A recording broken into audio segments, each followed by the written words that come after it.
Hello everyone, I am Chetan Kumar Sharma, electrical faculty of next engineer. तो electrical student जो RRB JE के लिए जा रहे हैं, सबसे पहले आरआरबी जेई में कुछ भी पढ़ने से पहले आपको ये पता होना जरूरी है कि आरआरबी में इलेक्ट्रिकल के किस किस सब्जेक्ट का क्या क्या वेटेज रहता है। तो मैं आपके लिए जो पुराने पेपर्स हुए हैं वो भी लेकर आया हूँ, नए पेपर्स का भी लेकर आया हूँ, किससे कितने कितने क्वेश्चंस पूछे जाते हैं। तो देखो, सबसे पहले अगर हम बात करें मशीन की, तो मशीन से काफ़ी सारे क्वेश्चंस आपको देखने को मिलने वाले हैं यहाँ पे। तो मशीन के कितने क्वेश्चंस आपको देखने को मिलेंगे, जैसे मशीन है तो मशीन के अंदर आप देखो, पहले तो 11-10 थे, लेकिन यहाँ 24 और 26। और एक चीज़ और याद रखना, कई लोग इससे भी पहले के पेपर्स का एनालिसिस भी करेंगे, करने में हमारे पास भी डेटा है, कर भी सकते हैं। लेकिन सारे जेई के अंदर 2016 के बाद में पूरा पैटर्न चेंज हुआ था। पहले जो क्वेश्चंस आया करते थे वो पेपर डिजाइन होते थे, थोड़े से सब्जेक्टिव बहुत ज़्यादा हुआ करता था। जो डिप्लोमा में छोटे छोटे वन लाइनर वाले क्वेश्चंस आते हैं वो ज़्यादा पूछे जाते थे। फिर इन्होंने जो बीटेक की बुक्स है उनको ज़्यादा प्रेफर करना स्टार्ट किया, फिर उनसे आना। तो 2016 से पहले का जो भी एनालिसिस है वो भूल जाना, हर जेई के अंदर 2016 के बाद वाले को फोकस रखना। तो मशीन के क्वेश्चंस आए हैं, नेटवर्क के 17-19 क्वेश्चंस आपको देखने को मिल रहे होंगे।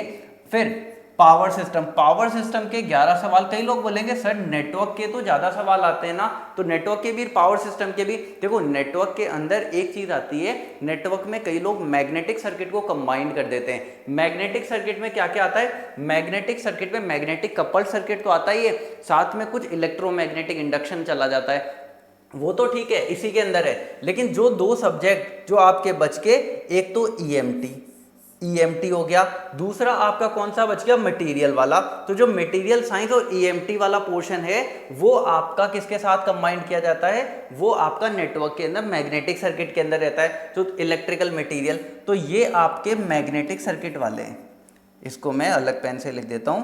ये जो हैं ये आपके मैग्नेटिक सर्किट वाले हैं, मैग्नेटिक सर्किट, ठीक है। तो मैग्नेटिक सर्किट जिसको, हाँ, मैग्नेटिक सर्किट के अंदर जो मैग्नेटिक कपल सर्किट आता है वो नेटवर्क में आता है, लेकिन इन्होंने मैग्नेटिक सर्किट में मटेरियल और इलेक्ट्रोमैग्नेटिक थ्योरी आता है। तो यहाँ देखो 7 और यहाँ पे ईएमटी का 1, यहाँ 3 और यहाँ पे बेसिकली 2।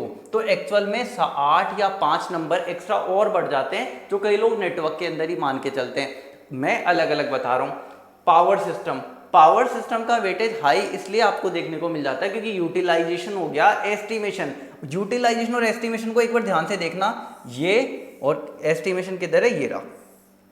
अगर आप इन दोनों को ध्यान से देखोगे तो यहां देखना 4 क्वेश्चन और एस्टिमेशन के थे 10 क्वेश्चन, तो टोटल 14 क्वेश्चन यहां पे बन गए, 10 और 3 13। तो लगभग इन दोनों का मिला करके 12 से 13 सवाल आ जाते हैं, ध्यान रखना। और अगर आपने पावर सिस्टम के साथ कंबाइंड करके मान के चल रहे हो, आप अगर मानते हो कि यूटिलाइजेशन एस्टिमेशन तो पावर सिस्टम के साथ है, तब ऑटोमेटिकली पावर सिस्टम में एड ऑन कर लो, क्वेश्चन अपने आप बढ़ गए। और कौन कौन से आते हैं, मेजरमेंट के 9 सवाल, तो 9 से 10 नंबर का आएगा मेजरमेंट, वही 9 से 10 नंबर या आपका यूटिलाइजेशन। अगर यूटिलाइजेशन कम आएगा तो वो एस्टिमेशन बढ़ा देगा, वो एक तरफ पलटा रखेगा, या तो एस्टिमेशन या यूटिलाइजेशन। मेजरमेंट के 9 सवाल 10 सवाल इतने ही चलेंगे, पावर सिस्टम भी इसी लेवल का चलेगा। ज़्यादा सवाल अकेले मशीन में से आएंगे और यहाँ पावर सिस्टम से आएंगे, ठीक है, नेटवर्क से भी आने वाले हैं। तो 3 तो आपके मेन रहेंगे, मशीन, नेटवर्क, पावर सिस्टम। फिर कौन से सब्जेक्ट पे फोकस करना, तो फर्स्ट कैटेगरी के अंदर आप डालोगे जो आपका मशीन है, नेटवर्क है एंड पावर सिस्टम है, ये फर्स्ट प्रायोरिटी में। सेकंड में कौन कौन से आ जाएंगे, जो आपका मेजरमेंट हो गया, ठीक है, यूटिलाइजेशन वाला पोर्शन आपका आ जाता है। और कौन कौन से आते हैं, यूटिलाइजेशन के साथ एस्टिमेशन है, आ रहा हूं मैं बाकियों पे भी, एस्टिमेशन, मैग्नेटिक सर्किट को भी फोकस रखना है। अब एक चलते हैं बेसिक इलेक्ट्रॉनिक्स। तो देखो, पहले तो बेसिक इलेक्ट्रॉनिक्स का 18 सवाल भी आए हुए हैं, लेकिन इधर 6 और 8 एनालॉग इलेक्ट्रॉनिक्स, बेसिक इलेक्ट्रॉनिक्स को देखोगे तो 8 मतलब 6-7 नंबर की आएगी, तो वो भी यहाँ पे आपको रखनी है। तो बेसिक इलेक्ट्रॉनिक, अब देखो बेसिक इलेक्ट्रॉनिक जो है वो सेकंड पे रखना है आपको, बेसिक इलेक्ट्रॉनिक्स में क्या क्या आता है, एनालॉग आ जाता है, डिजिटल आ जाता है। तो एनालॉग और डिजिटल को ध्यान से देखो, 8 और 3 11 और 6 और 1 7, ठीक है। उसी के साथ साथ आप याद रखना जो कई सब्जेक्ट जो लिखे हुए नहीं थे, कौन कौन से, माइक्रो प्रोसेसर और कंप्यूटर पीएलसी नहीं लिखा था, लेकिन यहाँ 2 सवाल पूछे, पहले नहीं था, लिखा हुआ नहीं है, हो सकता आ जाए, हो सकता नहीं आए, डिपेंडिंग ऑन द कि टीचर जो पेपर को बना रहा है, जो एग्जामिनर पेपर बना रहा है, सेट कर रहा है, उसका अगर फेवरेट टॉपिक हो माइक्रो प्रोसेसर कंप्यूटर पीएलसी तो सवाल यहाँ से पूछ सकता है। वहीं पे अगर हम बात कर ले सिग्नल की, सिग्नल का कोई सवाल यहाँ पे नहीं आया हुआ, तो अभी भी आने के वैसे तो चांसेस नहीं है, तो आपको ज़्यादा सिग्नल के लिए तो टेंशन लेने की ज़रूरत नहीं है। कंट्रोल सिस्टम, कंट्रोल सिस्टम के पहले सवाल आए हुए, अभी नहीं आए, मैथमेटिक्स के पहले आए थे, अब नहीं आ रहे, कम्युनिकेशन के भी पहले आए थे, अब नहीं आ रहे हैं, तो इनके ऊपर ज़्यादा ध्यान आपको देने की ज़रूरत नहीं है। जनरल इंजीनियरिंग के पहले ज़्यादा आते थे, अब नहीं आ रहे हैं, तो याद रखना ये तो सेकंड प्रायोरिटी के सब्जेक्ट हो गए। थर्ड प्रायोरिटी के अंदर आपको लेकर जाना है जो जनरल इंजीनियरिंग आ गया आपका, जनरल इंजीनियरिंग, थोड़ा बहुत कंट्रोल सिस्टम, थोड़ा बहुत पावर इलेक्ट्रॉनिक्स भी है, पावर इलेक्ट्रॉनिक्स के भी 3 सवाल 4 सवाल आपको देखने को मिल रहे हैं। तो जो पावर इलेक्ट्रॉनिक्स है, जनरल इंजीनियरिंग है, आपका कंट्रोल सिस्टम है, थोड़ा माइक्रो प्रोसेसर कंप्यूटर के बारे में, पीएलसी के बारे में, इन सारे सब्जेक्ट्स के ऊपर फोकस करना है। तो देखो अगर आपके फर्स्ट मशीन, पावर सिस्टम और नेटवर्क, अगर ये 3 नहीं है तब तो सिलेक्शन भूल ही जाओ, तब तो कोई चांस नहीं है। सबसे पहले आपको कंपटीशन में आने के लिए ये 3 क्लियर करना है। फिर आता है आपको थोड़ा ऊपर तक पहुंचाना, तो ऊपर कौन पहुंचाएगा, measurement, utilization, estimation, magnetic circuit, ये जो सारी चीज़ें हैं, और बेसिक इलेक्ट्रॉनिक, ये सारी चीज़ें आपको एक ऊपर पहुंचाएगी, रैंक दिलाएगी। अब रैंक आपको सिलेक्शन यहाँ से मिलेगा, ध्यान रखना है, सेकंड जो चॉइस है ये सिलेक्शन दिलाने वाली है। सिलेक्शन ले लिया, अब आती है बारी डिपार्टमेंट लेने की, क्योंकि सिलेक्शन किनको मिले, देखो ये तो बेस है जो आपको एक नॉर्मल वेटेज पहुंचा के एक कंपटीशन में पहुंचा देगा, यहाँ से आपको सिलेक्शन मिलेगा, ये आपको सिलेक्शन दिला देंगे। अब आती है बारी डिपार्टमेंट मिलने की, जिसके थोड़े ज़्यादा मार्क्स होते हैं उसको अच्छा डिपार्टमेंट मिलेगा, जिसके थोड़े कम मार्क्स उसको थोड़ा नीचे का डिपार्टमेंट मिलेगा।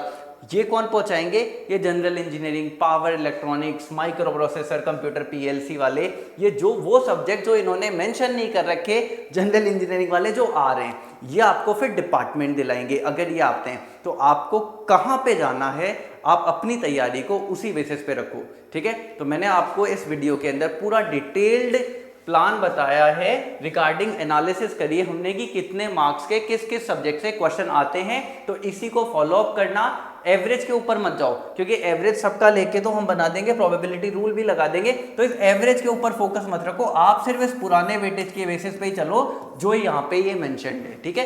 ये जो 2 डेटा हैं इसी के ऊपर चलो, जो बैकग्राउंड में मैंने येलो मार्क कर रखा, तो इसको ध्यान से देखना। और इसके रिगार्डिंग हम क्लासेस भी लगा रहे हैं, हमारी जो क्लासेस है आपको यूट्यूब पे भी मिलेगी। सुबह 10 बजे मॉर्निंग में मैं क्लास लेता हूँ, इलेक्ट्रिकल मशीन पढ़ा रहे हैं, उसके बाद में सुशील जैन सर पढ़ा रहे हैं बेसिक इलेक्ट्रॉनिक्स, आपको ईएमएफटी और मटेरियल भी अलग से करा रहे हैं, वो शाम को 4 बजे पढ़ा रहे हैं। अभी अजय नरूका सर पढ़ा रहे हैं शाम को 6 बजे से लेकर 7 बजे तक यूट्यूब पे। इसी के साथ साथ पेड क्लासेस भी हमारी स्टार्ट हो रही हैं। इनकी ज़्यादा जानकारी के लिए 5 सितंबर से स्टार्ट होगी।